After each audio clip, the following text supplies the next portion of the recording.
Augustine remarked with a dry tone that his opponent must have gone through a great deal of trouble to come all that way just for a worthless old man. Mircea replied with cold and dangerous humility that Augustine was being far too modest and that such an effort was something he could easily endure. However, his expression quickly changed as he narrowed his eyes at the veteran. He honestly admitted that it was quite impressive. Even though Augustine was old and had lost his teeth, he had still managed to hide such sharp claws. The two rivals locked eyes and stared at each other in silence. Inside, Augustine was filled with bitter regret. He lamented that if he had been able to take just one more step, he could have exposed Capsule's deep evils to the entire world. Breaking the silence, Mircea waved a hand toward the soldiers standing behind him. He commented that it was nothing grand, but it was the retirement ceremony he had personally prepared. At his signal, the soldiers drew their swords. Mircea unsheathed his own blade and added in a heavy, ominous voice that he hoped Augustine liked the arrangement. Augustine immediately shifted into a fighting stance, refusing to go down without a struggle. But as he carefully studied Mircea's face, a sudden feeling of confusion struck him. He noticed the man's sharp features, blonde hair, blue eyes, and that unmistakable natural cruelty. In that instant, Augustine's thoughts returned to the powerful dragon that Vlad had slain. As he remembered the sight of the dead beast, a realization suddenly hit him. He admitted to himself that he had been completely wrong. The beginning had been noble, but the end had become pure cruelty. He understood that this power was not an individuality that had awakened on its own. Connecting the clues, Augustine finally reached a shocking conclusion. Suddenly, Mircea released his overwhelming power. Moving at supersonic speed, he appeared behind Augustine in an instant. Augustine spun around and met his enemy's gaze. As he did, he completed his final thought, realizing that this terrifying power was something passed down through blood, the raw and unstoppable instinct of a predator. But the difference in speed was far too great. The brutal clash ended with Mircea emerging victorious. He delivered a devastating direct strike to Augustine's chest. The story then shifted to Vlad and his companion as they arrived at a small, isolated settlement. Goth pointed toward it and informed Vlad that the place ahead was Wisteria village. Vlad looked at the peaceful surroundings and remarked that it seemed like a nice and quiet place. Goth thanked him, but Vlad casually brushed the gratitude aside. He reminded Goth that they had already been heading toward a nearby city, so it made sense to stop there along the way. Curious about Goth's past, Vlad asked how long it had been since he had last left his hometown. Goth thought for a moment before estimating that it had been around 6 years. Vlad nodded thoughtfully and commented that 6 years was a very long time. Looking down, Goth admitted that he had wanted to return home in glory after achieving success, but things had not gone exactly as he had hoped. Vlad immediately interrupted him with reassuring words. He told Goth that becoming Bayezid's squire was already proof of success. He added that in dangerous times like those, simply making it back home alive was a great achievement by itself. A smile returned to Goth's face and he laughed, agreeing that Vlad was right. He happily explained that he only planned to check on his mother and siblings and would return shortly afterward. This caused Vlad to ask whether his mother was a good cook. Goth proudly answered that she certainly was and boasted that her potato stew was on an entirely different level. Interested, Vlad replied that if the stew was really that good, they should stay for a few days. Goth was surprised and delighted by the suggestion. Stammering, he asked whether that was truly acceptable. Vlad gave him a sly smile and teased that everything depended on his mother's cooking skills. Excited, Goth spun around and pointed ahead, announcing that they were almost there. They eventually arrived at the village gates, but 3 young village guards immediately blocked their path. The militia ordered them to stop and demanded to know who they were and what urgent business had brought them to the village. Goth instantly recognized the leader and called out his name, shouting that it was him, Thompson. However, Thompson acted cold and distant. Pretending not to recognize Goth, he bluntly asked who he was. Goth tried to refresh his memory by explaining that he was Goth from the mill house on the hill. Thompson pretended to suddenly remember. Repeating the words mill house, he asked whether Goth meant that Goth. He then asked how many years it had been and demanded to know where Goth had been hiding all that time. Goth kept his answer simple, saying that he had merely been traveling from place to place. Behind Thompson, the other 2 guards quietly whispered to each other.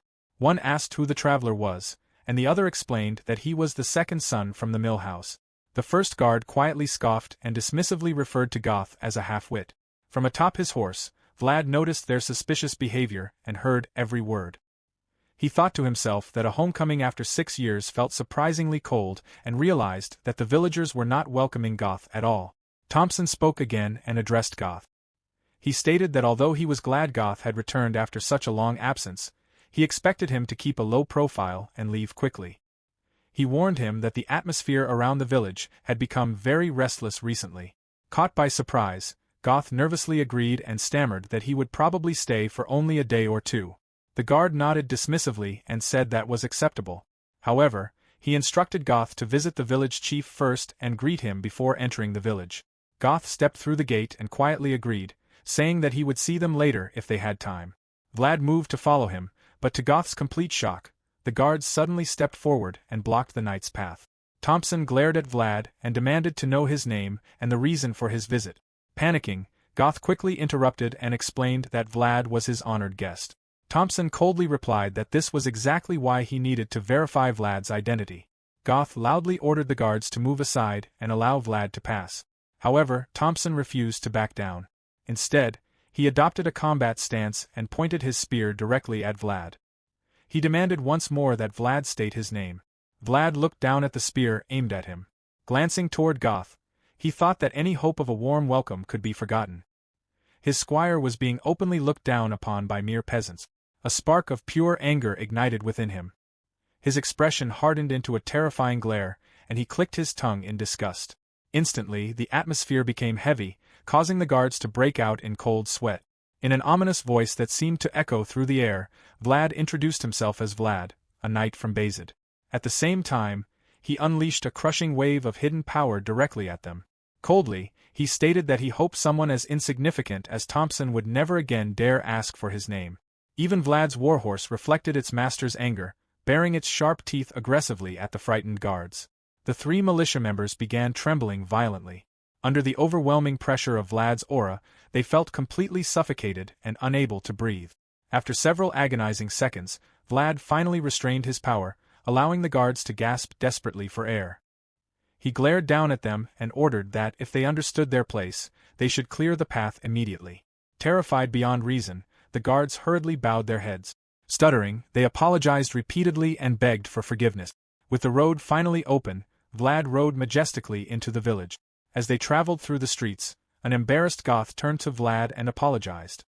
He explained that the guards had acted that way because it had been such a long time since he had last returned home. Instead of criticizing him, Vlad completely surprised Goth by handing him his official faction flag. Vlad looked down at Goth with a firm and steady gaze and told him never to forget who he was.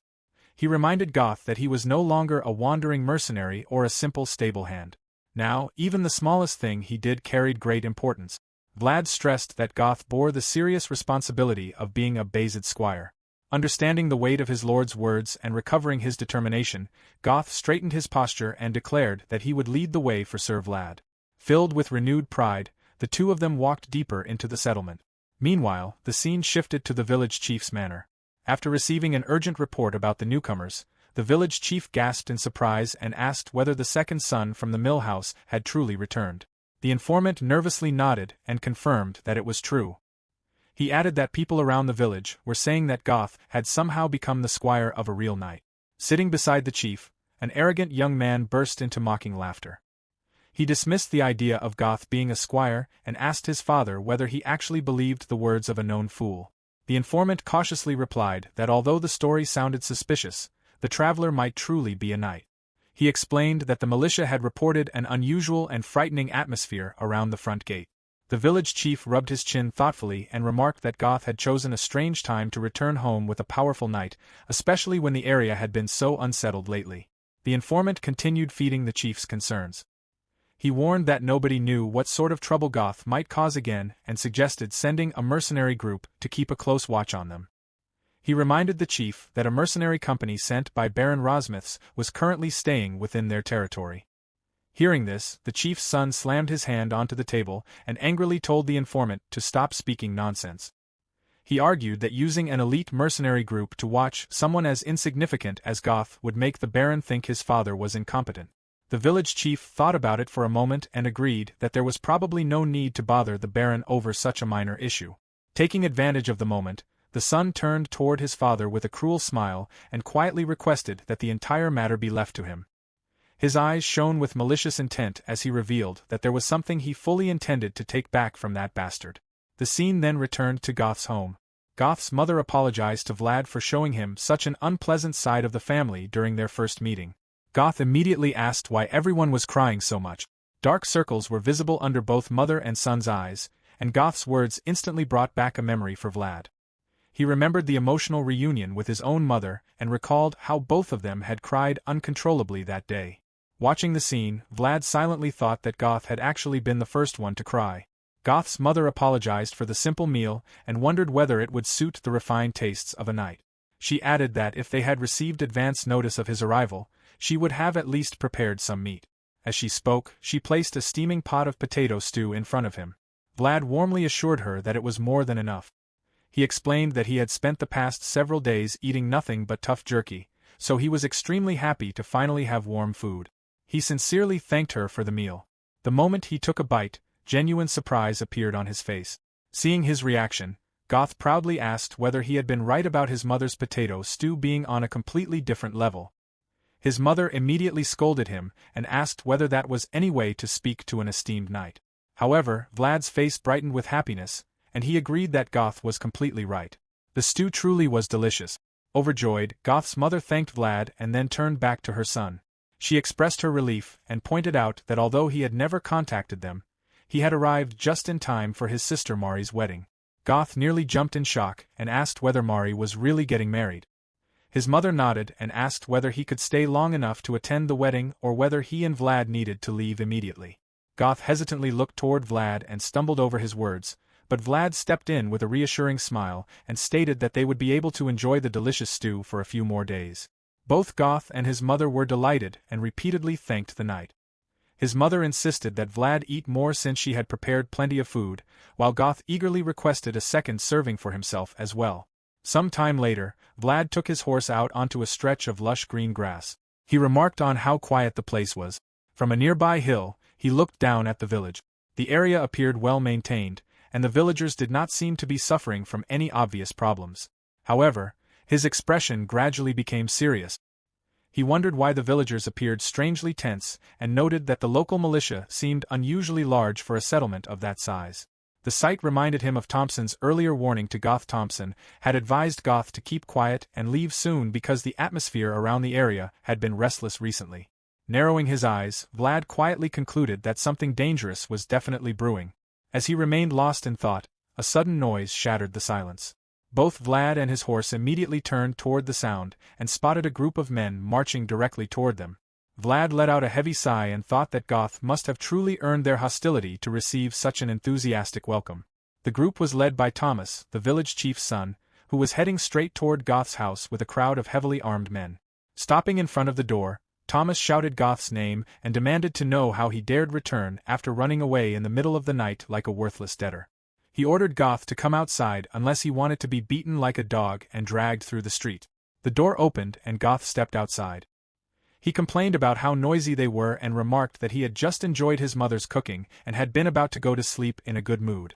Not showing even the slightest fear, Goth looked at the crowd and asked why Thomas had brought such a large group with him. He pointed out that Thomas could have simply waited since they would have crossed paths eventually. With a smirk, Goth added that he did not understand what Thomas meant by running away in the middle of the night. He claimed that he simply enjoyed the night and left while admiring the moon. Furious at his casual attitude, Thomas stepped right up to him and shouted that he had run away after stealing money. Goth merely chuckled. He found it amusing to remember how he had once trembled before empty threats and childish intimidation like this. After everything he now experienced every day, people like Thomas seemed completely ridiculous. Looking directly into Thomas's eyes, Goth asked how it was possible for him to remain exactly the same after all these years. He added that it honestly made him feel sorry for him. Thomas was completely stunned.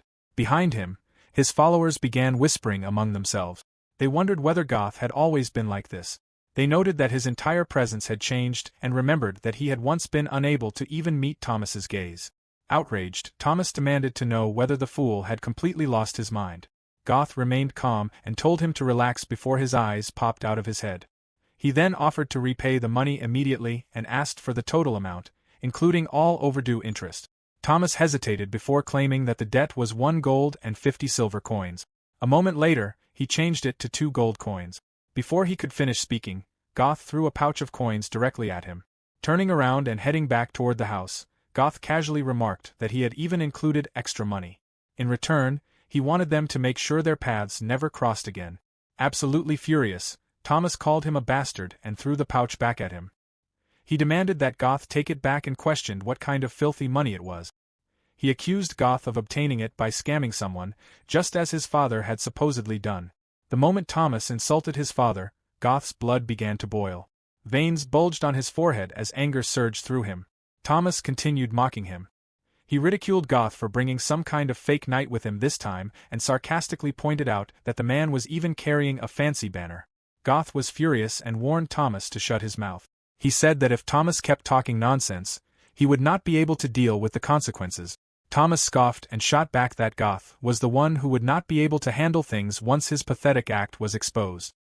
He sneered that any scam had to be believable and mocked the idea that anyone would believe a half-wit had become a knight's squire. With a malicious grin, he added that the knight must be fake as well, because if someone accepted an idiot who could not even hold a sword properly as a squire, it was obvious how low his level was. Enraged, Goth grabbed the hilt of his sword and called Thomas a bastard.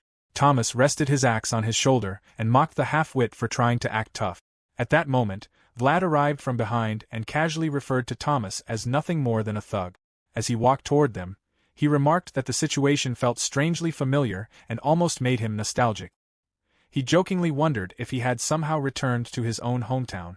Even Vlad's horse looked completely bored by the scene, its eyes showing nothing but exhaustion. Thomas glared at Vlad and asked if he was the fake knight the half-wit had brought with him. Vlad responded by asking what Thomas would do if he turned out to be a real knight. Thomas laughed and loudly declared that no sane knight would ever take a half-wit as a squire. Vlad's expression immediately turned cold. He told Thomas that he had crossed the line and that there was no saving him now. Turning to Goth, Vlad pointed out that this was still Goth's hometown. Goth simply signaled that he had no objection to whatever Vlad decided to do. Vlad then faced the thugs again and fixed them with a deadly serious stare. Instantly, the entire group felt an overwhelming pressure crushing down on them, making it difficult to breathe. Vlad cracked his knuckles, releasing a terrifying amount of power, and coldly stated that he would let them live. The scene then shifted to the village chief's office, where the mercenary captain slammed his fist onto the desk. He demanded to know why the chief had not informed him immediately if something so serious was happening. The village chief tried to calm him down. He told the captain to relax and questioned what kind of real knight would ever visit a small village like theirs.